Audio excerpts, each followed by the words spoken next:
ಕರ್ನಾಟಕದ ಎಲಿವೇಟ್. ಆಯ್ತಾ? So just risen ನೋಡಿ ಪ್ಲೀಸ್. ಸ್ಟಾರ್ಟ್ಅಪ್ ಅಂದ್ರೆ ಏನ್ ಹೇಳಿ? ನವೋದ್ಯಮಗಳು. ನವ ಉದ್ಯಮಿಗಳನ್ನ ನವೋದ್ಯಮಗಳು ಅಂತ ಕರಿತೀವಿ, ಸ್ಟಾರ್ಟ್ಅಪ್. ಓಕೆ. ಸೊ ಇತ್ತೀಚೆಗೆ ಇದೊಂದು ಬಹಳ ಟ್ರೆಂಡ್. ಯಾವ್ದು, ನಾನೊಂದು ಸ್ಟ್ಯಾಂಡಪ್ ಕಾಮಿಡಿ ನೋಡ್ತಿದ್ದೆ, ಬಹಳ ಚೆನ್ನಾಗಿ ಹೇಳಿದ್ರು. ಓಕೆ. ಸೊ ಇತ್ತೀಚೆಗೆ ಯೂತ್ಸ್ ಅಲ್ಲಿ ಸ್ಟಾರ್ಟ್ಅಪ್ ಕಲ್ಚರ್ ಬಹಳ ಚುರುಕಾಗ್ತಾ. ಆಯ್ತಾ? ಅದರಲ್ಲಿ most of the startup start ಮಾಡ್ತಿರೋರು ಯಾರು ಅಂತಂದ್ರೆ, ಸಾಕಷ್ಟು ಅಂದ್ರೆ most of the startup start ಮಾಡ್ತಿರೋದು ಯಾರು ಅಂದ್ರೆ ಕಾಲೇಜ್ ಡ್ರಾಪ್ ಔಟ್ಸ್. ಅಂದ್ರೆ ಇಂಜಿನಿಯರಿಂಗ್ ಹೋಗಿರ್ತಾರೆ, 1 ವರ್ಷ 2 ವರ್ಷ ಫೇಲ್ ಆಗಿರ್ತಾರೆ, ರಿಟರ್ನ್ ಆಗಿರ್ತಾರಲ್ಲ, ಒಂದು 10 ಬಾಕಿ ಉಳ್ಕೊಂಡಿರ್ತೀವಲ್ಲ, ಇವ್ರು ಬಂದು ಸ್ಟಾರ್ಟ್ಅಪ್ ಸ್ಟಾರ್ಟ್ ಮಾಡೋದು.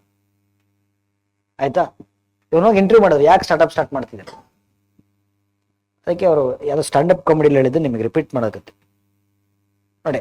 Bill Gates college drop out. ಏನು ಕಟ್ಟಿದ್ರು?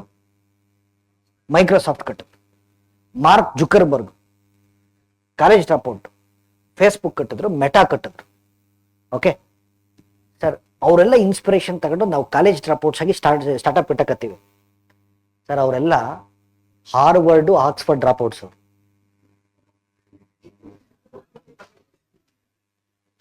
ಆಯ್ತಾ? ನಿಮ್ದು CT ರ್ಯಾಂಕಿಂಗು 2.5 ಲಕ್ಷದಾಗೆ 2,49,934 ರ್ಯಾಂಕಿಂಗ್ ಮುಂದಿರೋದು. ಯಾವ್ದೋ ಬೇಡ ಕಿತ್ತೋಗಿರೋ ಇಂಜಿನಿಯರಿಂಗ್ ಕಾಲೇಜ್ ಸೀಟ್ ಸಿಕ್ಕಿರುತ್ತೆ, ಇದ್ರ ಡ್ರಾಪ್ ಔಟ್ ಆಗ್ಬಿಟ್ಟು ಸ್ಟಾರ್ಟ್ಅಪ್ ಮಾಡ್ತೀನಿ ಅನ್ನೋದಲ್ಲ. ಓಕೆ. ಸೊ ಯಾವ ಕಾಲೇಜ್ ಡ್ರಾಪ್ ಔಟ್ ಅನ್ನೋದು ಇಂಪಾರ್ಟೆಂಟ್, ಡ್ರಾಪ್ ಔಟ್ ಅಲ್ಲ ಇಂಪಾರ್ಟೆಂಟ್. ಎನಿವೆ, ಬಟ್ ಕಳೆದ 5 ವರ್ಷ ಕಾಲ, ಕಳೆದ 2017 ಕಂಪೇರ್ ಮಾಡ್ಕೊಂಡಾಗ ಕರ್ನಾಟಕದಲ್ಲಿ ಸ್ಟಾರ್ಟ್ಅಪ್ಗಳ ಸಂಖ್ಯೆ 43% ಜಾಸ್ತಿ ಆಗಿದೆ. 43% ಸ್ಟಾರ್ಟ್ಅಪ್ಸ್. ಹಾಗಾದ್ರೆ ಸ್ಟಾರ್ಟ್ಅಪ್ಗಳಿಗೆ ಎಂಕರೇಜ್ಮೆಂಟ್ ಅನ್ನು ಕೊಡ್ತಕ್ಕಂಥ ಭಾರತ ಸರ್ಕಾರದ ರಾಷ್ಟ್ರೀಯ ಕಾರ್ಯಕ್ರಮ ಬಂದು ಸ್ಟಾರ್ಟ್ಅಪ್ ಇಂಡಿಯಾ. ಎಸ್ಆರ್ನೋ? ಅದರಲ್ಲಿ SC ST ವಿಮೆನ್, ಪರಿಶಿಷ್ಟ ಜಾತಿ, ಪರಿಶಿಷ್ಟ ಪಂಗಡ ಮತ್ತು ಮಹಿಳಾ ಉದ್ಯಮಿಗಳೇನಾದ್ರು ಸ್ಟಾರ್ಟ್ಅಪ್ ಮಾಡ್ತಾ ಇದ್ರೆ ಅವ್ರಿಗೆ ಸ್ಟ್ಯಾಂಡಪ್ ಇಂಡಿಯಾ ಇದೆ. ಆಮೇಲೆ sit down India, dance India ಇವ್ಯಾವೂ ಇಲ್ಲ. ಓಕೆ. ಎಲ್ಲದಕ್ಕೂ ಇಂಡಿಯಾ ಇಂಡಿಯಾ ಅಂತ ಸೇರಿಸ್ಕೊಂಡಾಗಲ್ಲ. So startup India for entrepreneurs, SC ST women ಆಂಟ್ರಪ್ರಿನರ್ಸ್ಗೋಸ್ಕರ ಸ್ಟ್ಯಾಂಡಪ್ ಇಂಡಿಯಾ. ಆಯ್ತಾ? ಹಂಗೆ ಕರ್ನಾಟಕದಲ್ಲಿ ನವೋದ್ಯಮಗಳಿಗೆ ಪ್ರೋತ್ಸಾಹ ಕೊಡ್ಲಿಕ್ಕೋಸ್ಕರ ರಾಜ್ಯ ಸರ್ಕಾರ ತಂದಿರುವಂತ ಕಾರ್ಯಕ್ರಮ ಎಲಿವೇಟ್.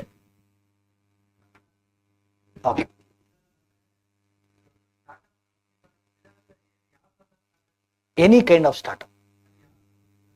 ಈಗ ಅಪ್ಪಾಜಿ, ಈಗ ಸ್ಟಾರ್ಟ್ಅಪ್ ಅಂದ್ರೆ ಏನ್ ಹೇಳಿ? ಈಗ ತಾನೇ ಶುರು ಮಾಡಿದೀರಾ ಅಂತ ಅರ್ಥ. ಓಕೆ. ಈಗ ನವ ಉದ್ದಿಮೆಗಳು ಈ ಪದ ಅರ್ಥ ಮಾಡ್ಕೊಳ್ಳಿ. ನೀವೀಗ ಇನ್ಫೋಸಿಸ್ ನೀವು ಸ್ಟಾರ್ಟ್ಅಪ್ ಅನ್ನಕ್ಕಾಗುತ್ತಾ? ಆಗಲ್ಲ. ಆಗುತ್ತೇನ್ರಿ? ಮೈಕ್ರೋಸಾಫ್ಟ್ ಸ್ಟಾರ್ಟ್ಅಪ್ ಅನ್ನಕ್ಕಾಗುತ್ತಾ? ಆಗಲ್ಲ. ಓಕೆ. ನಿಮ್ಗೆ ಫಾರ್ ಎಕ್ಸಾಂಪಲ್ ಅನ್ಅಕಾಡೆಮಿ ಇತ್ತು, ಗೊತ್ತಾ? It was a startup. ನಾನು ವರ್ಕ್ ಮಾಡಿದ್ದೆ Unacademy. Okay. It was a startup. ಅದರಲ್ಲೂ ಒಂದು ಸ್ಟಾರ್ಟ್ಅಪ್ ಆಗಿ ನಿಮ್ಮ ಕಂಪನಿ ವ್ಯಾಲ್ಯೂ $100 ಬಿಲಿಯನ್ ಇದ್ರೆ ಅದನ್ನು ಯೂನಿಕಾರ್ನ್ ಅಂತಾರೆ. So many words to use. But ಹೊಸ್ದಾಗಿ ಶುರು ಆಗಿರ್ಬೇಕು, ಇನ್ನು ಶುರುವಾಗಿ ಒಂದು 5 ವರ್ಷ ಆಗಿರಬಾರ್ದು, ಅವಾಗ ಅದು ಸ್ಟಾರ್ಟ್ಅಪ್. ಆಯ್ತಾ? ಸರಿ. ಕರ್ನಾಟಕದಲ್ಲಿ ಸ್ಟಾರ್ಟ್ಅಪ್ಸ್ ಅನ್ನ ಎಂಕರೇಜ್ ಮಾಡ್ಲಿಕ್ಕೋಸ್ಕರ ಕರ್ನಾಟಕ ರಾಜ್ಯ ಸರ್ಕಾರ ತಂದಿರುವಂತ ಕಾರ್ಯಕ್ರಮ ಎಲಿವೇಟ್. ಆಯ್ತಾ? ಈ ಎಲಿವೇಟ್ ಅಲ್ಲಿ 5 ವಿಭಾಗ ಮಾಡ್ಕೊಂಡಿದೀವಿ. ಆಯ್ತಾ? 5 ವಿಭಾಗ ಮಾಡ್ಕೊಂಡಿದೀವಿ ನೋಡಿಲಿ. ಎಲಿವೇಟ್ ಜನರಲ್, ಎಲಿವೇಟ್ ಉನ್ನತಿ, elevate next, elevate women, elevate minorities. ಆಯ್ತಾ? ಸರಿ. ಎಲಿವೇಟ್ ಜನರಲ್ ಯಾರು ಬೇಕಾದ್ರೂ ಸ್ಟಾರ್ಟ್ಅಪ್ ಮಾಡ್ಬೋದು. ಸ್ಟಾರ್ಟ್ಅಪ್ ಮಾಡಿದ್ರೆ ನಿಮ್ಗೆ 50 ಲಕ್ಷ ರೂಪಾಯಿ ಲೋನ್ ಕೊಡ್ತಾರೆ. 50 ಲಕ್ಷ ರೂಪಾಯಿವರೆಗೂ ಲೋನ್ಸ್ ಕೊಡ್ತಾರೆ. ಏಕೆ? ಉನ್ನತಿ ಯಾರಿಗೆ ಅಂತಂದ್ರೆ, ಉನ್ನತಿ ಬಂದು ಫಾರ್ SC ST ಇವ್ರಿಗೆ 50 ಲಕ್ಷ ರೂಪಾಯಿ ಲೋನ್ ಕೊಡ್ತಾರೆ.